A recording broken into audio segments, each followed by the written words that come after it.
Muchas gracias a todos por estar aquí y gracias al Teatro del Barrio por cedernos este espacio. Desde la Mesa en Defensa de la Sanidad Pública de Madrid, Mesa Marea Blanca, hemos hablado con profesionales que quisieran y se atrevieran a contarnos este tema tan controvertido de las unidades de gestión clínica que se vienen potenciando desde el Foro de la Profesión Médica.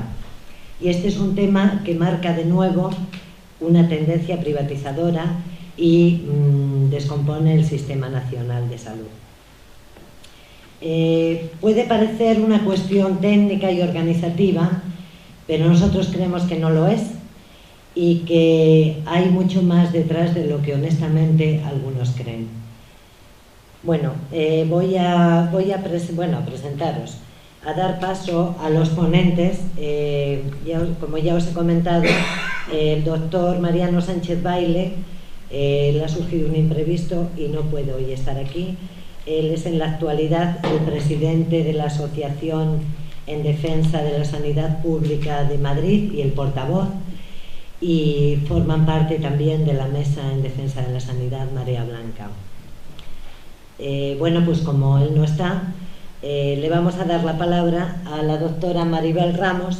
Es médico de atención primaria y nos va, en principio, ahora ha variado un poco porque nos iba a hablar sobre las autonomías de gestión en los centros de salud, pero va a intentar hacernos la introducción a las unidades de gestión clínica en general. Gracias, Maribel. Hola a todos, de nuevo. Como ha dicho Marini, pues yo me iba a centrar un poco más en las experiencias que existen en distintas comunidades en cuanto a unidades de gestión clínica y en el modelo de autonomía de gestión de los centros de salud. Pero, dado que Marciano no ha podido llegar a tiempo, pues he recopilado, he hecho un pequeño resumen de los documentos de la Federación que todos conocemos y que son bastante enriquecedores. Como sabemos, nuestro Sistema Nacional de Salud, financiado fundamentalmente a través de nuestros impuestos y permitiendo una cobertura universal, había, y lo digo en pasado, había desarrollado una sólida estructura. Es cierto que la falta de voluntad política, la desmotivación de los profesionales y la falta de participación ciudadana, pues han ido generando algunos agujeros en esa estructura. Hemos creado, por ejemplo, una gran dependencia de los pacientes hacia el sistema, con una excesiva medicalización y utilización de pruebas diagnósticas. Tengamos en cuenta que esta tendencia muchas veces está marcada por las propias industrias farmacéuticas y tecnológicas, y se ha dejado atrás la herramienta más efectiva en resultados de salud y que permite la verdadera autonomía del paciente, que es la educación para la salud. Otro de los errores cometidos hasta ahora ha sido la generación de multitud de compartimentos estanco, muchas parcelitas individuales.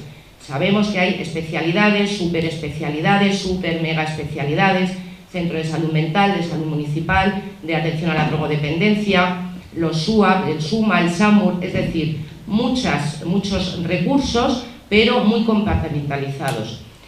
La falta de coordinación asistencial, las barreras en las competencias de cada uno de ellos y la presencia de incentivos perversos basados en el ahorro económico han originado estructuras organizativas muy fragmentadas, con ausencia de planificación conjunta y de objetivos compartidos.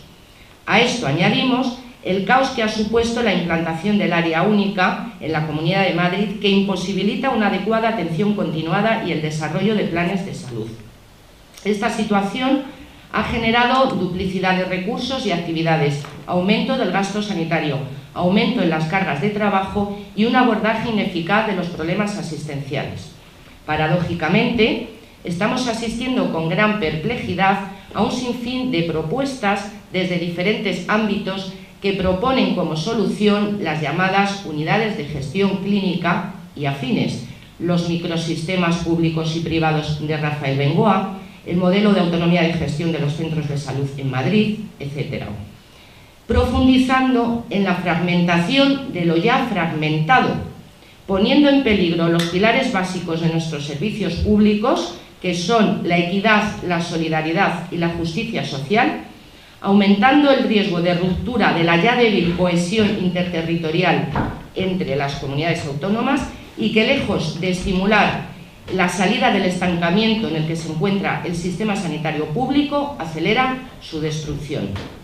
Como muchos sabemos, durante el año 2013, con la macroprivatización de la sanidad pública madrileña encima de la mesa, con los brutales recortes en todo lo público, con una situación de precariedad laboral gravísima y con la muestra continua y permanente de desprecio por parte de tanto el gobierno central como el autonómico hacia profesionales y hacia ciudadanos, como digo, en ese contexto, ciertos grupos de profesionales han negociado con el Ministerio de Sanidad el desarrollo de las unidades de gestión clínica y con la Consejería de Sanidad de la Comunidad de Madrid el modelo de autonomía de gestión de los centros de salud, aceptando de una forma implícita la modificación que se realizó en julio del 2013 del Estatuto Marco, siendo por tanto cómplices de la trampa que esto supone, ya que se permite la contratación laboral a través de amiguismo, afinidad ideológica o criterios mercantiles. Evidentemente, con estos nuevos modelos se introduce una nueva forma de gestión amparada por la Ley 1597.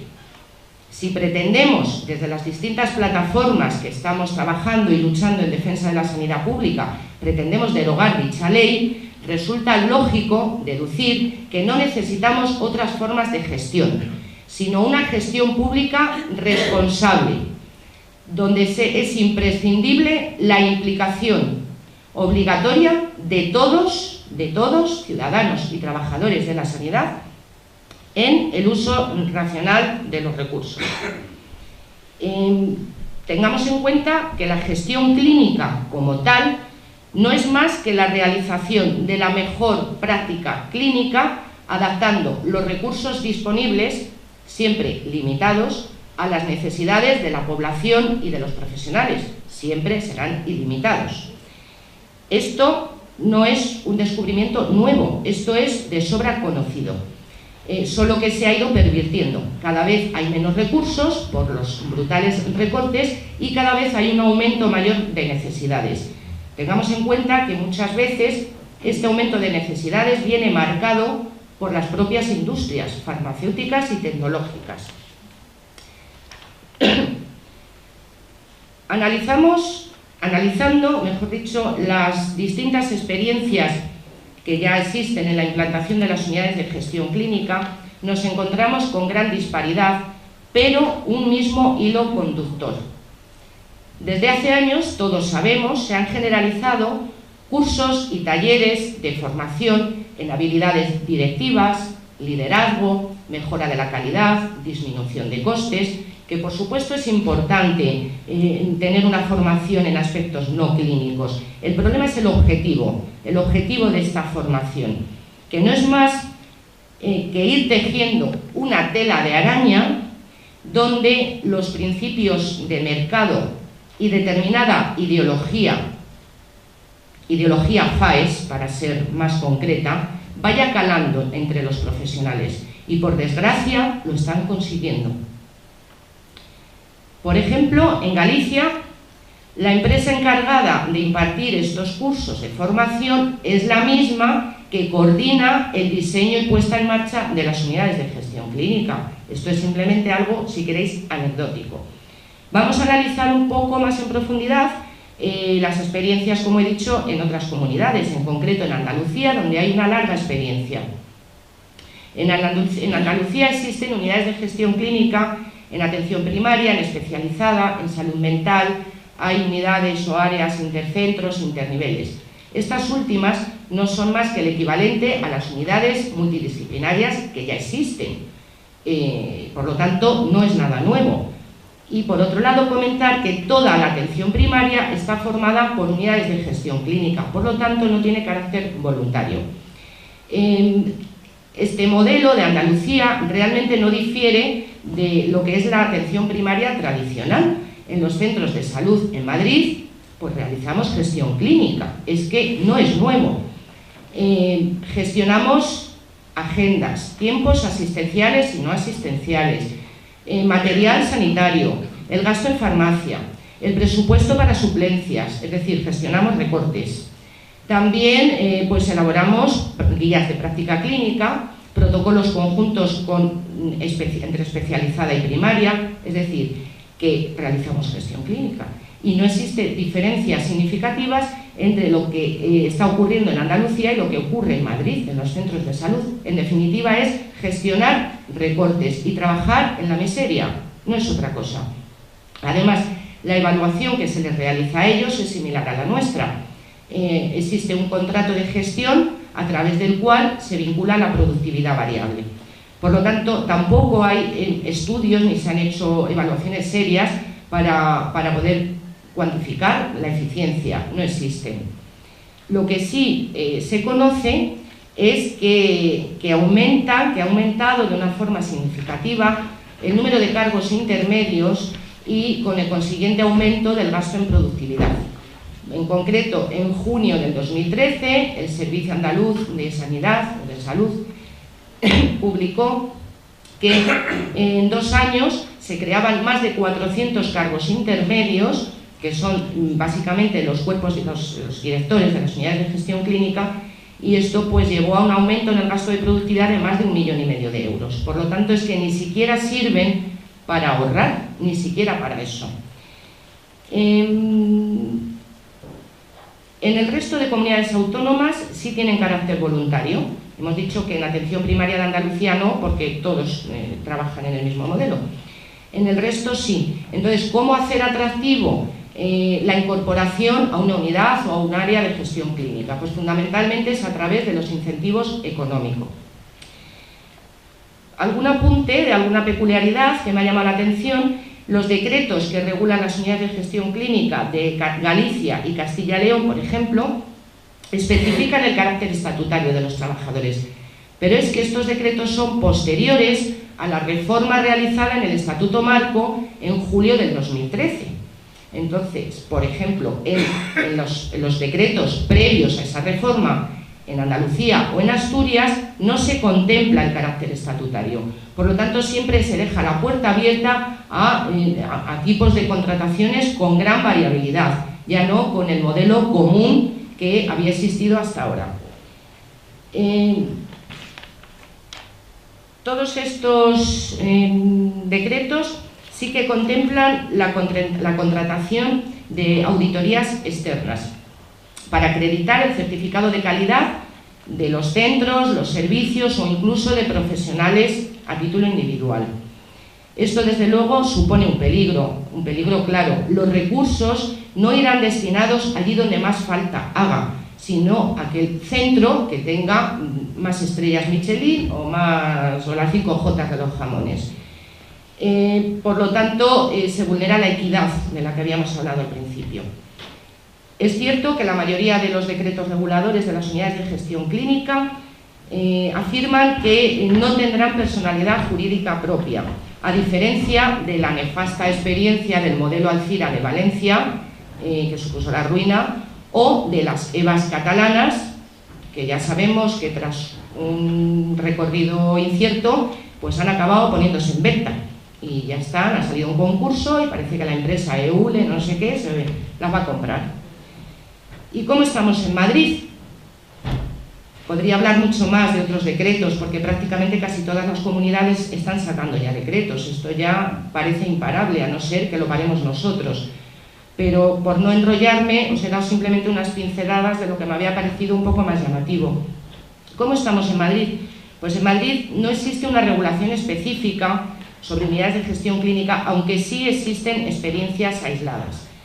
Pero llama la atención que los presupuestos de sanidad de 2015 de la Comunidad de Madrid contemplan la implantación de la autonomía de gestión en los centros de salud.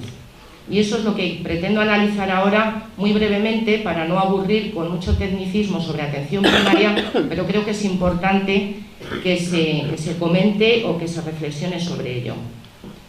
Como dije al principio, durante 2013, en el contexto que ya todos conocemos, se desarrolló un trabajo para la elaboración de este modelo. Un trabajo que se realizó de forma opaca y con gran oscurantismo. Los equipos directivos de los centros de salud no han sido informados y la gran mayoría de los trabajadores de primaria lo desconocen por completo. Y aquellos que hemos intentado informarnos para poder debatir, para poder analizar, solo hemos recibido evasivas y lo poco que nos ha llegado ha sido a través de filtraciones y no precisamente de los compañeros que han participado en este trabajo. Algunos de ellos, hay que decirlo, fueron en su día miembros activos de la Marea Blanca. Ha sido, por tanto, un tema tabú. Es la primera vez que se va a hablar de ello y, por tanto, agradezco a la Mesa en Defensa de la Sanidad Pública la oportunidad que me da para poder realizar algunas reflexiones al respecto. Este trabajo comenzó, todo va a ser aproximado porque, ya digo, no hemos recibido una información concreta al respecto. Empezaron estos trabajos de la Comisión Científico-Técnica con profesionales de las sociedades científicas de familia y de pediatría, del Colegio de Médicos de Enfermería y cargos directivos de la Consejería, aproximadamente en marzo o abril del 2013, y el documento al que yo he tenido acceso es más o menos, que es de la Consejería ya, eso es más o menos de marzo del 14. Desconozco si hay algún documento posterior, porque este da la impresión de que no está cerrado, pero sí, desde luego, alerta sobre peligros inminentes. Este modelo, este documento, parte de una premisa, que es el mantenimiento del área única y de las direcciones asistenciales tal y como las tenemos. Por lo tanto, de entrada, queda invalidado para todos aquellos que llevamos defendiendo su derogación desde hace más de 2 años. Es cierto que especifica el carácter estatutario y voluntario a la incorporación de la autonomía de gestión y que los centros de salud con autonomía de gestión no serán centro de gasto ni tendrán personalidad jurídica propia. Por lo tanto, serían de gestión pública y dependientes de la Dirección General de Atención Primaria. ¿Vale? ¿Hasta ahí bien? ¿Dónde puede estar la trampa? Pues es que establece varios niveles de autonomía de gestión. El nivel 0, que seríamos todos los centros en el momento actual, un nivel 1, que sería un grado intermedio, y el nivel 2, que sería un mayor grado de autonomía de gestión. Para pasar de un nivel a otro, pues hay que cumplir una serie de requisitos y un periodo de tiempo. Puede ser reversible, un centro que haya llegado al nivel 2, si se porta mal, puede regresar al nivel 1. Y anualmente hay un cupo para el nivel 2. Sin embargo, para el nivel 1 pueden ir pasando todos los que quieran o cumplan los requisitos. Esto de los niveles realmente sirve para entretener al personal, para marear la perdiz. Una vez destartalada toda la atención primaria, que hasta ahora, con todos sus defectos, mantiene un modelo común y una sólida estructura, una vez destartalada, como digo, ¿qué trabajo le cuesta a la Consejería sacar un decretazo y meter el nivel 3, que es la privatización y la autogestión plena? No les cuesta nada. Muchos pensaréis que soy muy mal pensada. Bueno, pues esto no es que se me haya ocurrido solo a mí. Como yo he dicho, mi información viene de filtraciones y os puedo asegurar que muchas personas afines a la Consejería es lo que piensan. No sé si es ser mal pensado, a lo mejor vosotros pensáis que la Consejería de Sanidad, los distintos consejeros que han pasado, aceptan un modelo pensando en los ciudadanos, en los profesionales, en mejorar la sanidad pública. Puede ser que la mal pensada sea yo, no sé. Porque fijaros, y esto lo voy a decir muy rápido porque es muy específico de primaria, los requisitos, digamos, las cosillas que podrían ir haciendo el nivel 1 y el nivel 2. Pues en cuanto a recursos humanos, en el nivel 1 el director, bueno, siempre es el director, el director tiene un poder absoluto. Aquí no se habla nada de un carácter, de una gestión democrática de todos los trabajadores de ese centro de salud, ni se menciona, es el director. El director interviene, fijaros, en la selección de suplentes para contratos de menos de 30 días, nivel 1, para contratos de más de 30 días, nivel 2. Y además puede proponer la cobertura de vacantes. Eso sí, con una entrevista, a través de una entrevista semiestructurada a 5 candidatos. Esto es una ofensa. Primero, no tenemos presupuesto para suplentes. Segundo, es que no hay suplentes, ni de familia ni de pediatría, porque después de varios años sin trabajar, sin darles trabajo, pues o están haciendo otro MIR, o están en la privada, o están en otra comunidad, o están en otro país. Entonces, no tenemos. Entonces, esto de 5 candidatos, a mí me ha resultado una ofensa. Ni entrevista semiestructurada, ni nada. Y además, las vacantes se cubrirán siempre por bolsa.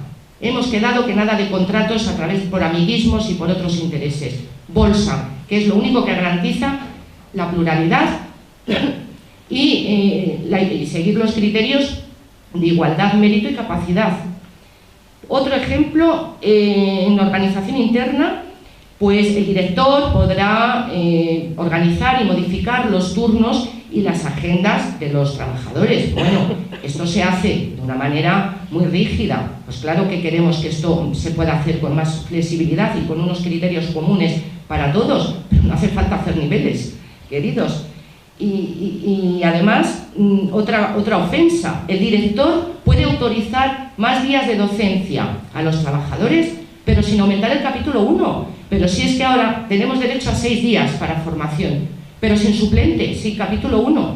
Entonces, aunque te den más días, es que es la misma situación que tenemos ahora. Si yo gasto mis 6 días y me interesa mucho un curso determinado, pues claro que lo puedo hacer, cambiando de turno, doblándome un compañero. Eso es lo que propone la autonomía, el nivel 2, nada menos. Otra ofensa, otra ofensa. Y no os aburro, estoy terminando. En cuanto a organización externa, fijaros, en el nivel 1, el centro realizará un mapa de alianzas con otros centros y tal. Y en el nivel 2, la participación en la elaboración de protocolos conjuntos con atención especializada. Esto lo estamos haciendo. Ahora mismo, la gran mayoría, un gran porcentaje de centros de salud, estaríamos en el nivel 2. ¿Qué tomadura de pelo es esta? Es que esto es desmantelar toda la atención primaria, para nada, porque no analiza la gestión de la atención domiciliaria, que es la gran asignatura pendiente que tenemos, una de tantas que tenemos en primaria. No, y con discusiones permanentes con el SUMA cuando tenemos avisos urgentes. Con 40 grados a las 3 de la tarde, haciendo la calle, buscando el número no sé qué y subiéndote un cuarto sin ascensor. O a las 9 de la noche, lloviendo, calado de frío, y llegas a las casas que es el paciente el que te dice, doctora, le pongo un café. Esto no se habla para nada de ello. Y estamos haciendo una atención domiciliaria tercermundista. Tampoco habla de la precariedad laboral. Se podrá ser nivel 2, pero ¿qué pasa con toda la ilegalidad permanente en la que incurre la comunidad? Contratos eventuales ilegales, todos. El pago de trienios e interinos, que es por ley, se lo pasa por el forro. Carrera profesional generando unas desigualdades salariales brutales, también se lo pasa por el forro. Incumple la ley sistemáticamente. ¿Dónde está eso contemplado en este documento? En ningún lado. Ahora bien, sí están contemplados los incentivos, claro. Todos los centros que continúen en nivel 0, al cabo de X años, cobrarán 0 patatero, aunque sus objetivos estén cumplidos y aunque ejerzan su función adecuadamente. El nivel 2 será el que más cobre. Y también establece las auditorías externas de las que he hablado antes, de manera que se generaría una competencia entre centros, una competencia entre profesionales. Pero yo me pregunto, ¿qué tipo de objetivos pretenden evaluar? Pues lo mismo que ahora, objetivos cortoplacistas y solo económicos. ¿Qué me están evaluando a mí ahora? ¿Cuánto receto menos? ¿Cuánto derivo menos? ¿Cuánto material menos utilizo? Eso es lo que me están evaluando. ¿Y dónde están los objetivos en salud? ¿Dónde están? Que no son cortoplacistas. Habrá objetivos a corto, a medio y a largo plazo, y es ahí donde tenemos que ir para que a mí se me evalúe cuántos de mis EPOC han ingresado menos, cuántos embarazos no deseados menos he tenido en adolescentes tras aplicar esta actividad de educación para la salud. Esos son resultados en salud. Y eso es lo que tenemos que intentar, que nos evalúen. Si yo estoy encantada de que me evalúen, pero que me evalúen mi actividad clínica, no solamente mi gestión, cómo gestiono los recortes. Ojo, no me enrollo más, acabo simplemente con una reflexión. Debemos impedir que se siga profundizando en la fragmentación de lo ya fragmentado, que solo facilita su posterior puesta en venta. Lo estamos viendo, lo estamos viendo. Debemos apostar por la integración de todos los recursos a través de la coordinación y la cooperación, no de la competencia. Fomentar la participación solidaria, no competitiva, de trabajadores y ciudadanos. Mantener el régimen estatutario que garantiza la pluralidad y la independencia política y empresarial, y blindar de una vez por todas nuestra sanidad pública de cualquier fórmula que posibilite la especulación con ella. Gracias.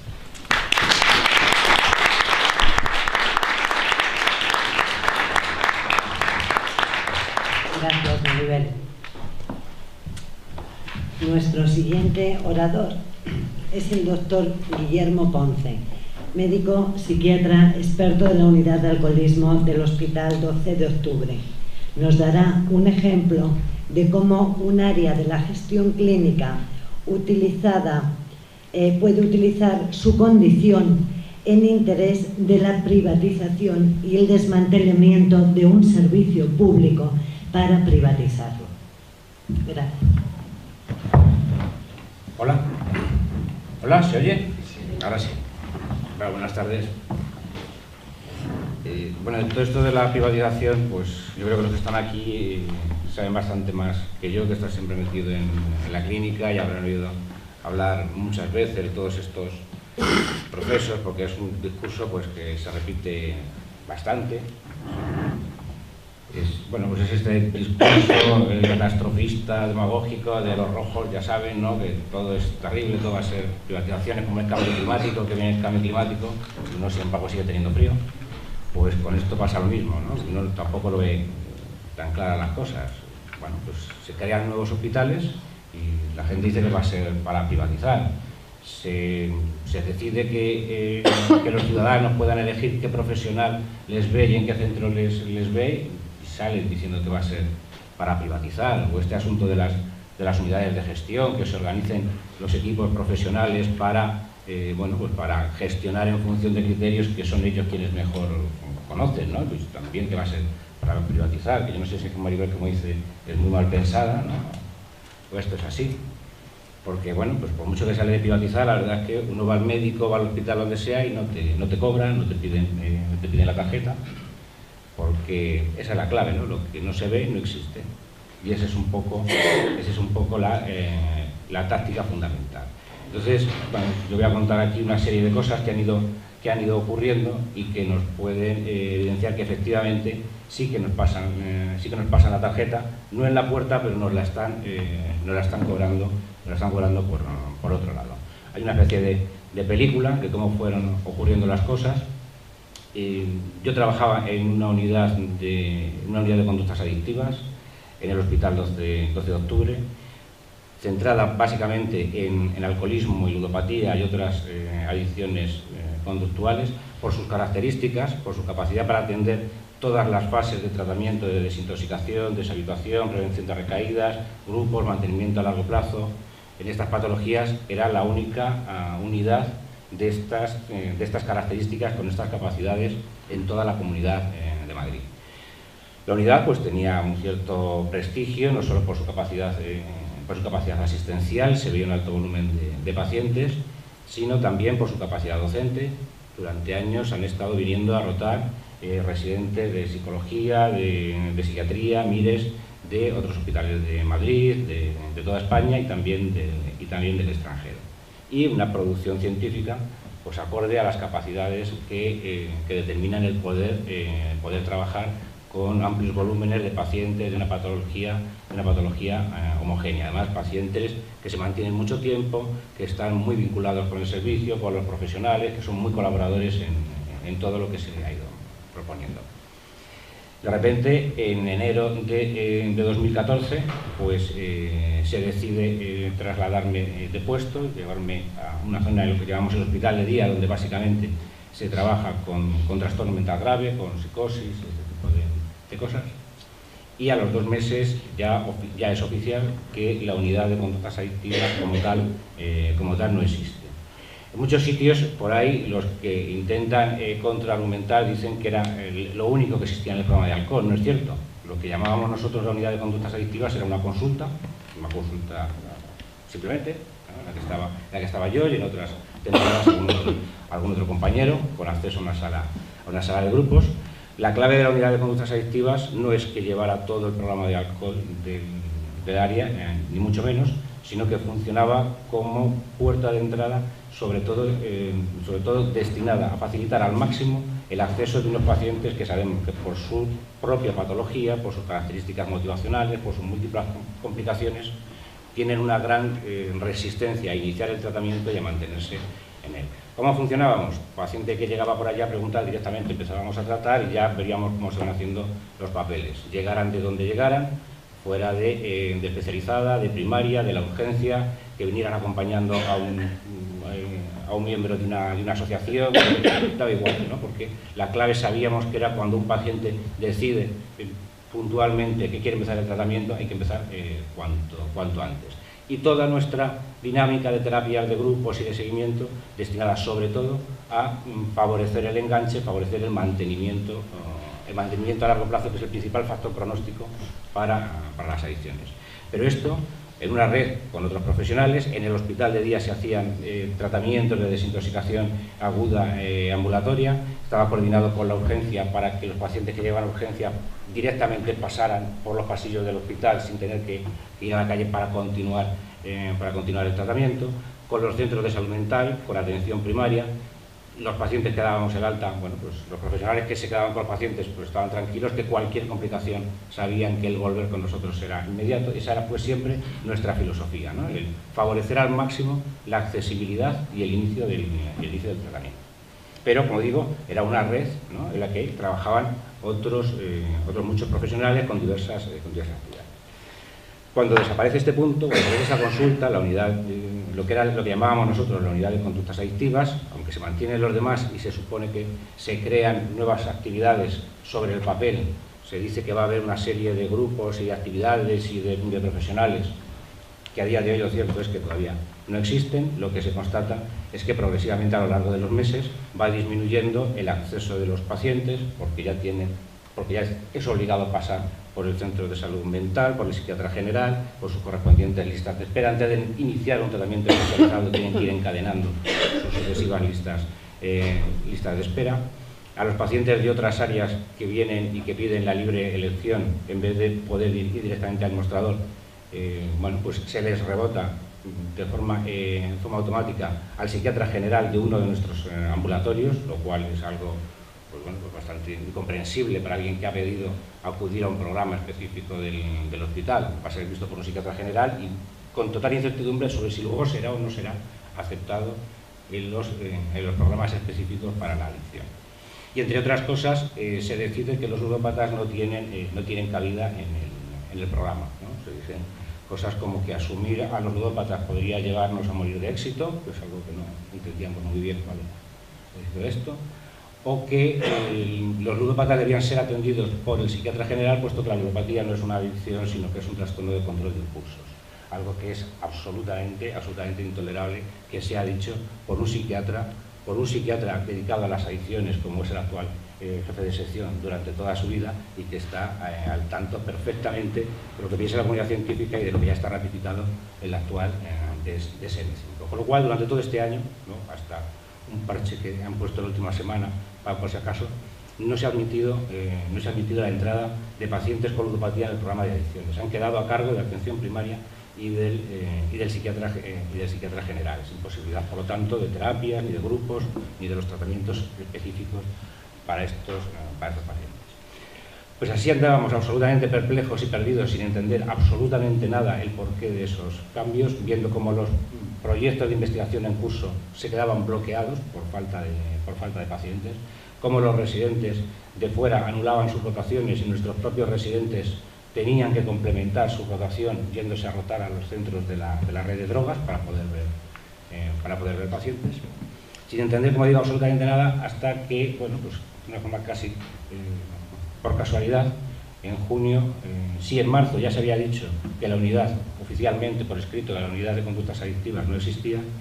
En junio, pues nos llega el dato oficial de que en el Centro de Salud Mental de Pontones, que está dentro del área de la Fundación Jiménez Díaz, gestionada por el IDC Salud, Capio, porque allí se está desarrollando la instauración de un programa de conductas adictivas que, como dicen los profesionales que se van a hacer cargo de él, quieren que sea una copia lo más exacta posible de la anterior unidad de conductas adictivas que nosotros teníamos. Porque tal como ellos dicen, van a empezar con tres psiquiatras, mientras que la unidad nuestra durante 20 años solamente ha habido uno. Ellos van a empezar directamente con tres psiquiatras. 2 de ellos fueron antiguos residentes nuestros, se formaron con nosotros y entonces están plenamente convencidos de que aquel era el modelo más eficiente, más eficaz, más rentable y con mayor capacidad de afectar a las necesidades de la población.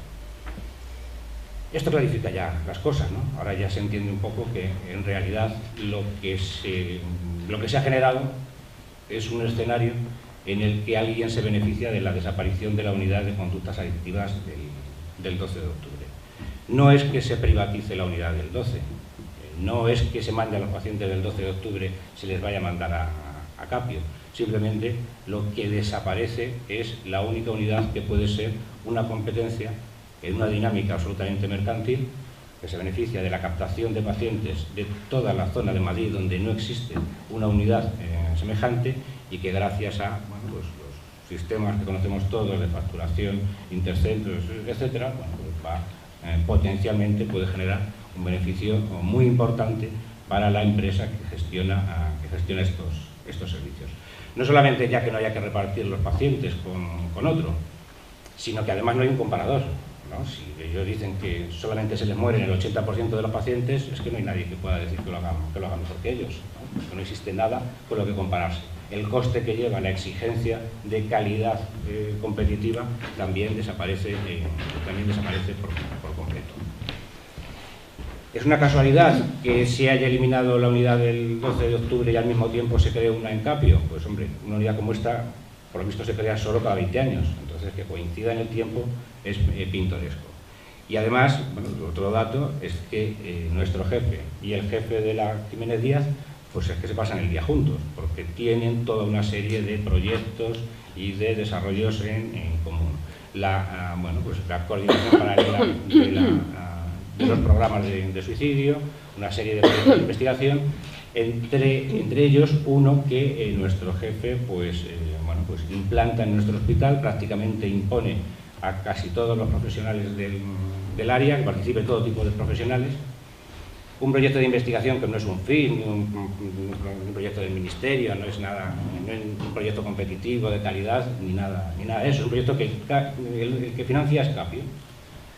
Y este proyecto de investigación consiste en rellenar en un cuestionario vía web una serie de datos básicos de los pacientes, de todos los pacientes, tanto nuevos como antiguos que pasen por la consulta, del psiquiatra, del ATS, del trabajador social, de la enfermera, todo el mundo. O sea, todo el mundo, cada vez que hay un paciente, pues lo incluye.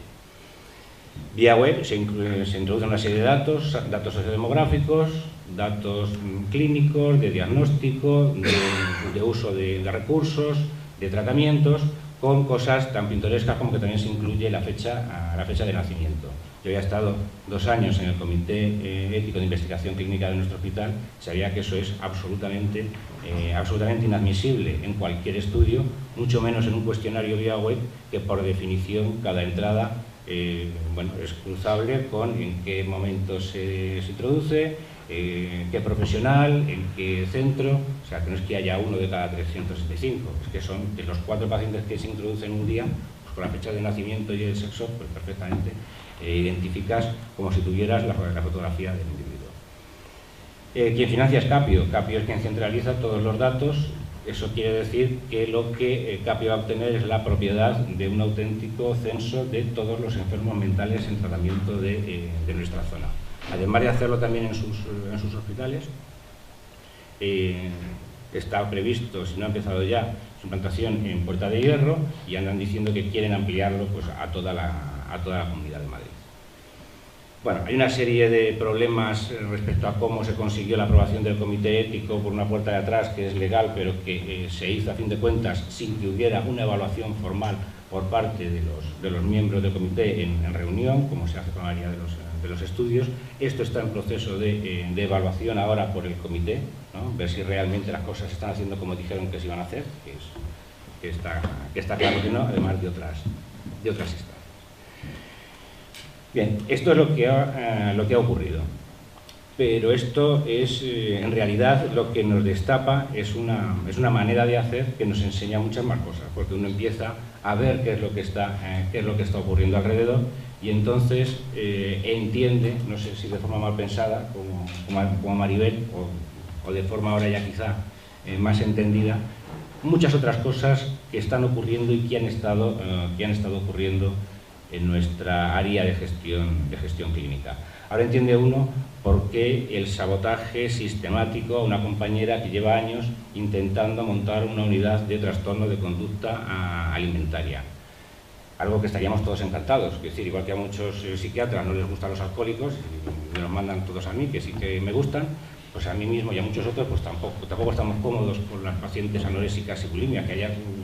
Que haya un compañero, una compañera que quiere llevarlos todos, pues genial, y además sabemos cómo va a mejorar la calidad asistencial por la especialización, por la posibilidad de estudiar, por los rotantes, por todo. Bueno, pues de forma que tampoco nunca nos quedó claro, por mucho que lo lleve intentando durante más de 10 años esta compañera. La última vez fue la semana pasada, ¿no? Incluso en la reunión de la semana pasada, en una reunión ya se dijo que después de hacer un censo de las enfermas con anorexia y bulimia, eran demasiado pocas como para crear una unidad específica en el hospital. Cuando la compañera se ofreció a centralizar ella todas las que hubiera, pues ya se dijo que eran demasiadas pacientes como para saturar a ellas. Entonces, eso se podía decir en la misma frase, pero bueno, como cosas que me han ido diciendo a mí a lo largo de estos meses.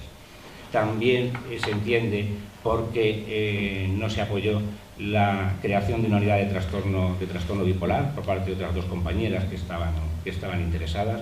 Una unidad de trastorno bipolar por las características de esta patología, por las posibilidades de centralizar, controlar los tratamientos, las monitorizaciones, los pacientes refractarios, las posibilidades a nivel de investigación, a nivel de docencia. Sabemos que una unidad de trastorno bipolar es tremendamente interesante. Pues tampoco hemos entendido por qué en una zona como la nuestra hubiera sido muy interesante. La unidad de infantil es una especie de puzzle con 8 o 10 piezas que cada X meses, sin que se sepa por qué, van cambiando.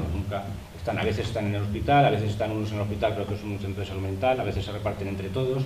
Ahora se quitan de un centro de salud mental y se llevan a otro sin que se entienda por qué los pacientes de Usera tienen que ir a Carabanchel, que no es que se centralice. No sé si es centralizar por todo junto en la periferia, no sé cómo llamar a eso.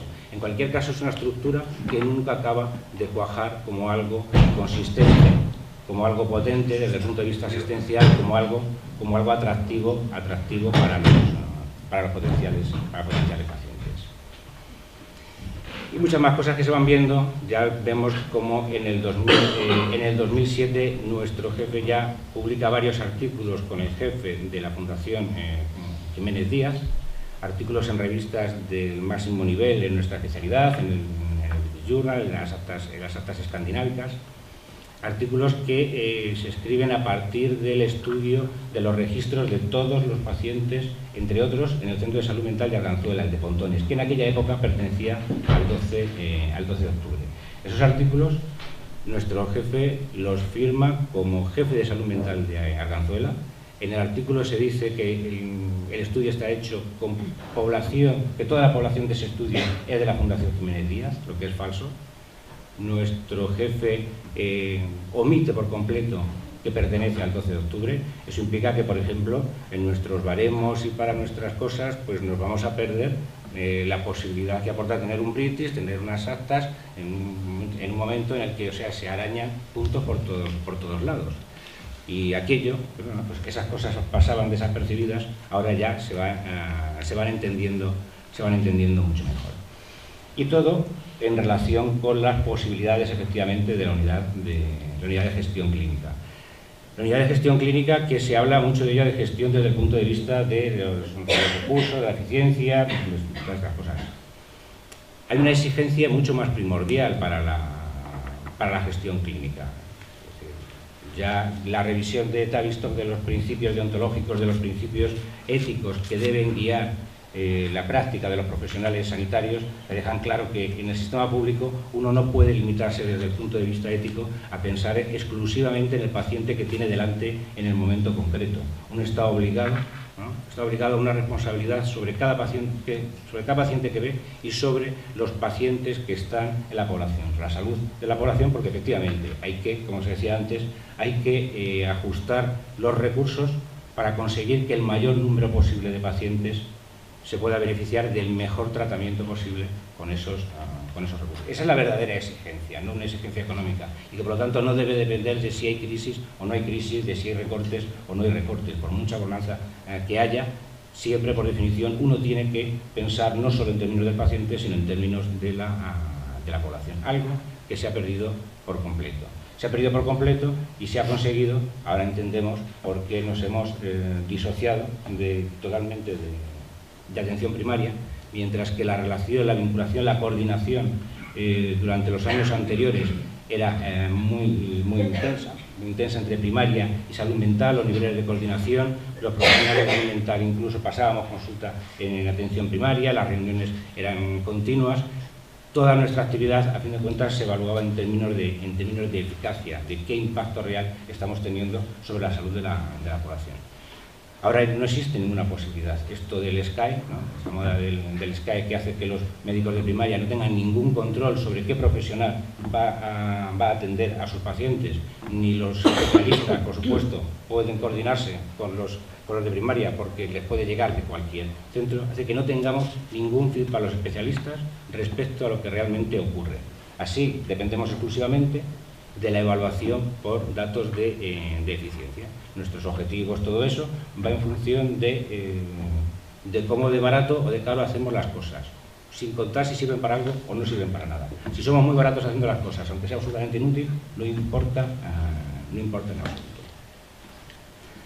Ahora ya vemos, bueno, pues cómo efectivamente las piezas de todo lo que ha ido ocurriendo a lo largo de estos años, esas cosas que no se entendían, la creación de nuevos hospitales, las formas de gestión, de colaboración público-privada, que a fin de cuentas lo que permiten es estas posibilidades de facturación por determinadas formas de intervenir sobre los pacientes, el área única, la libre elección había antes. Cuando nosotros estábamos había un papelito, una fotocopia, que cuando nos llegaba un paciente de fuera del área, le decíamos que fuera con su partida del seguro a admisión y ya directamente se abrió una historia, no había mayor problema. Ahora está mucho más burocratizado, mucho más rigidificado, porque es necesario para fiscalizar lo más exactamente posible el flujo de pacientes y sobre todo que se beneficie quien con más detalle y más eficacia lo mira, que son obviamente los gestores privados. Y la creación de las áreas de gestión, que parecía que nos iba a dar más capacidad de autonomía a los profesionales. Pues uno mira alrededor y ¿qué se encuentra? Bueno, pues que se encuentra pues, que cuando yo terminé la residencia y empecé, pues allí todo el mundo era o patanegras o interinos. Y ahora, pues los fijos, de una clase u otra, pues no llegan ni al 10%. El resto son diferentes formas de eventuales que yo no soy capaz de nombrar, pero que desde luego la precariedad es absoluta en todos los individuos. Y la supuesta mayor capacidad de gestión de los profesionales, no, porque el poder del director es mucho más absoluto de lo que era antes. Ahora, por parte de todos los estamentos que dependen de una cabeza única, con una capacidad de movimiento, de actuación, de incentivar o desincentivar o castigar cualquier actividad que genera un funcionamiento totalmente diferente. Ahora vemos que efectivamente lo de los hospitales, lo del área única y las unidades de gestión, pues efectivamente nos pasan la tarjeta, pero a través de nuestros impuestos, porque todo va a ir al final a que determinadas empresas facturen a la Comunidad de Madrid, y para conseguirlo pues no importa que mientras tanto un gran número de pacientes se queden sin tratamiento. ¿De los que se quedan sin tratamiento en nuestra zona van a ir todos automáticamente allí? No, posiblemente de cada 1000 pacientes, teniendo en cuenta cómo son los alcohólicos, los ludópatas, etcétera, probablemente de cada 1000 pacientes que se queden sin acudir a sitios como el nuestro, pues a lo mejor solamente 100 van allí. Para ellos, para sus objetivos, es suficiente. Es suficiente y es suficiente. Nada más.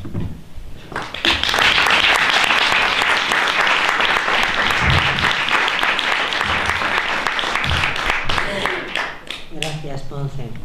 Y por último, le damos la palabra a Carmen Esbrí, que hoy representa a la Mesa en Defensa de la Sanidad Pública de Madrid, MESAT María Blanca, y nos hablará de las señales de un plan privatizador.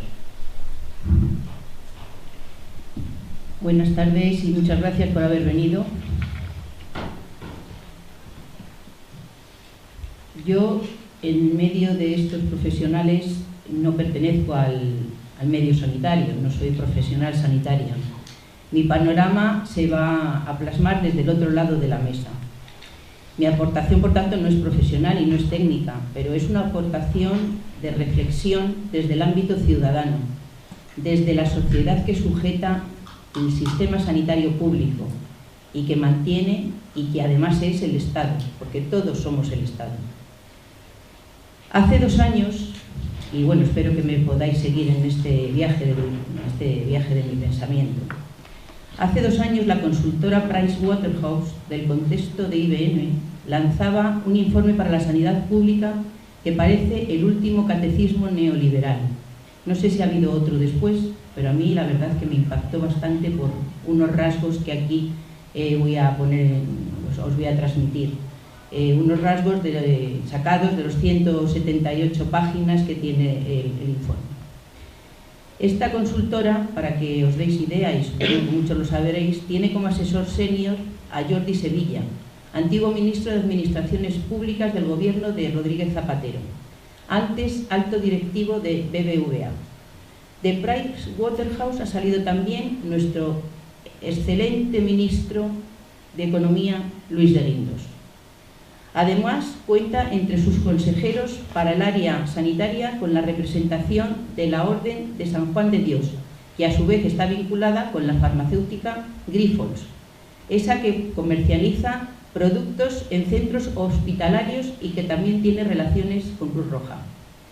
Son productos como los hemoderivados, que al contrario como pasa, por ejemplo, en Francia o en Holanda, donde se producen en el medio público, aquí los procesa esta multinacional catalana que está vinculada a fondos de inversión y que recibe gratis el plasma de nuestra sangre, aunque también importa sangre de Estados Unidos.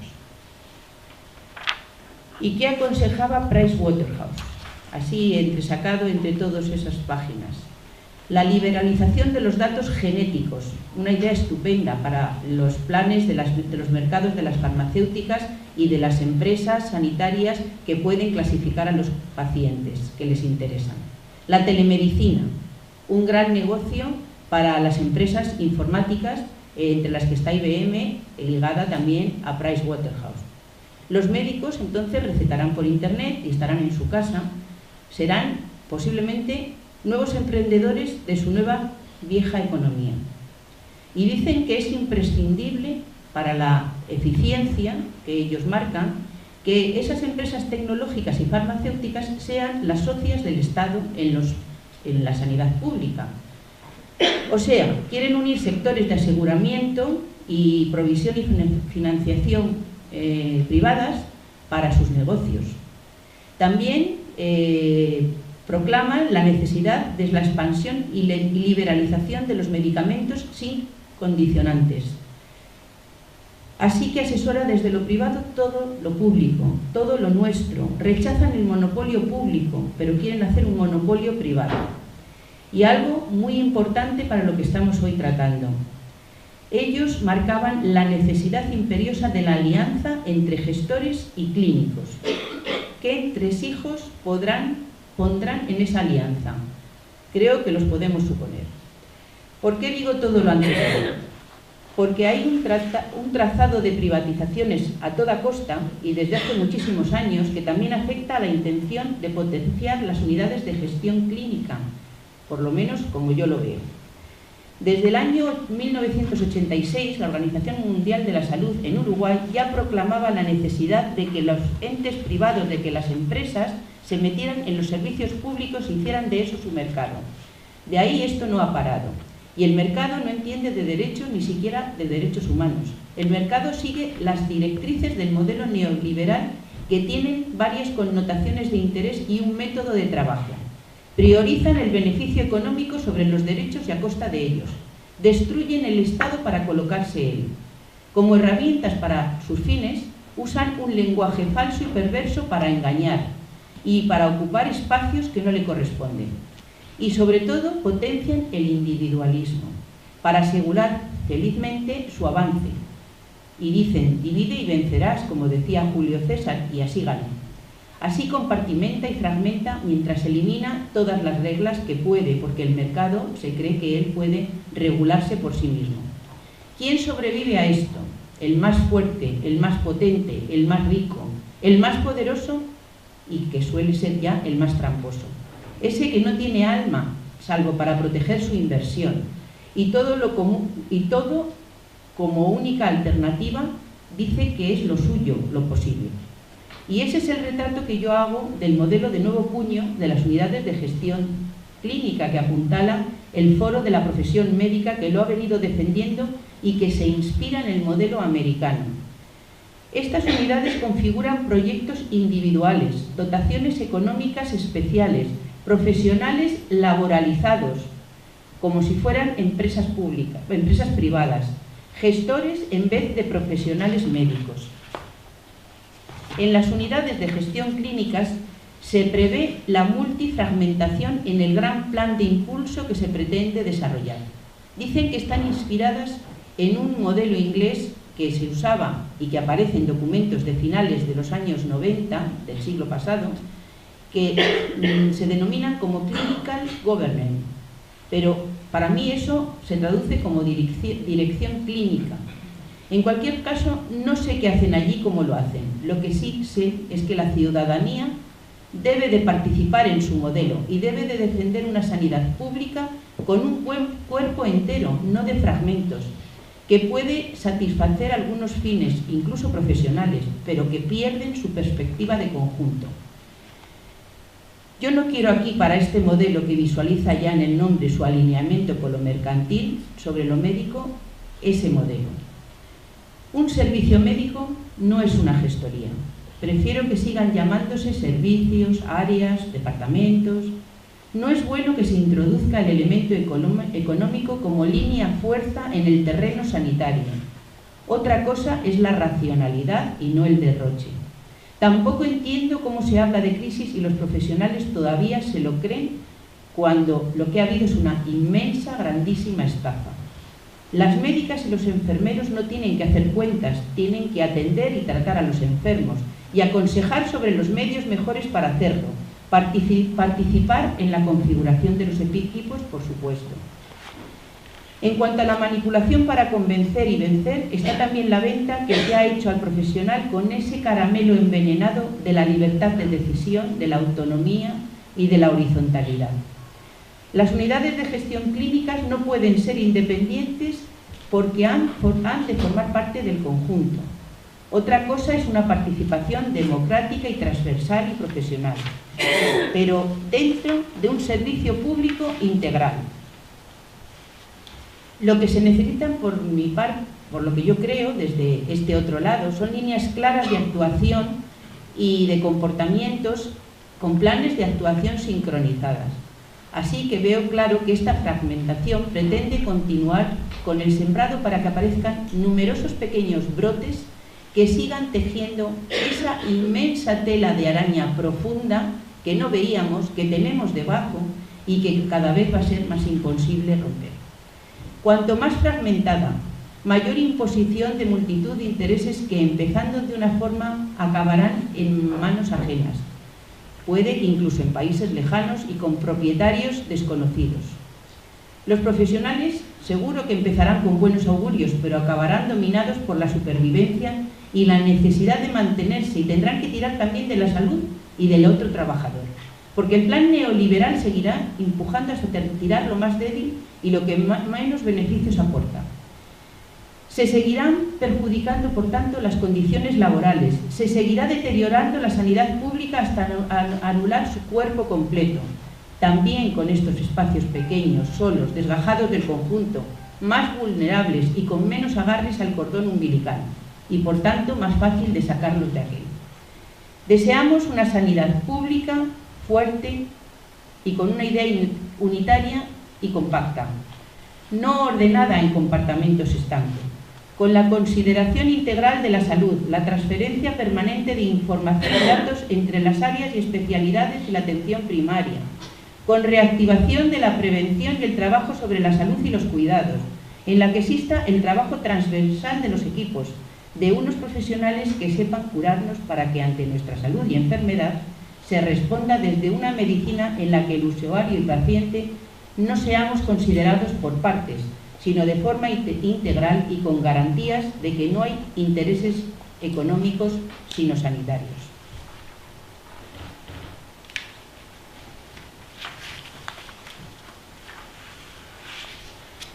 Queremos una sanidad en la que el profesional, como decía el otro día Marisa Tejada, pueda mirarnos a los ojos y en la que seamos pacientes y no seamos clientes. Queremos que nuestros impuestos vayan a parar a todo ello y que se utilicen para todas las personas con igualdad, con solidaridad y con calidad. No son gratuitos, como se decía, los pagamos todos. Ante la necesidad de reordenación de lo que el régimen político ha ayudado a perjudicar, apostamos por que se reactiven y aumenten las áreas territoriales en el número que sean necesarias y que sean ellas el segundo nivel de ordenación sanitaria y que en la administración de recursos se pongan de inmediato en pie la participación de la ciudadanía de forma permanente, porque la sanidad pública es nuestra.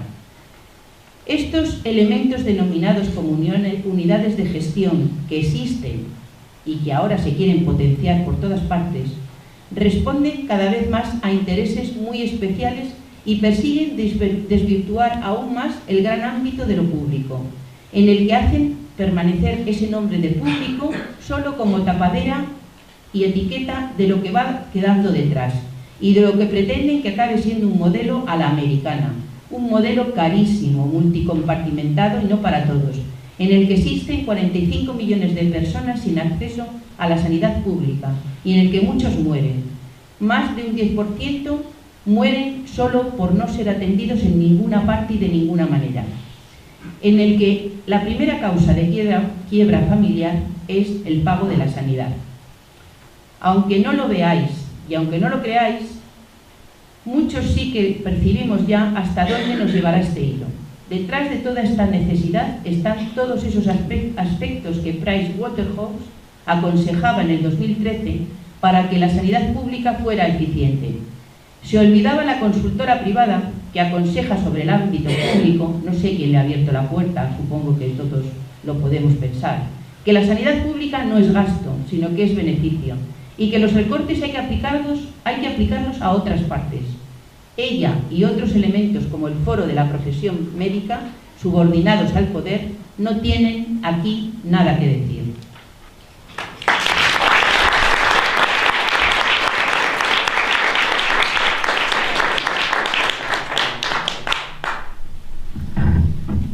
Bueno, ahora se abre un turno de palabra.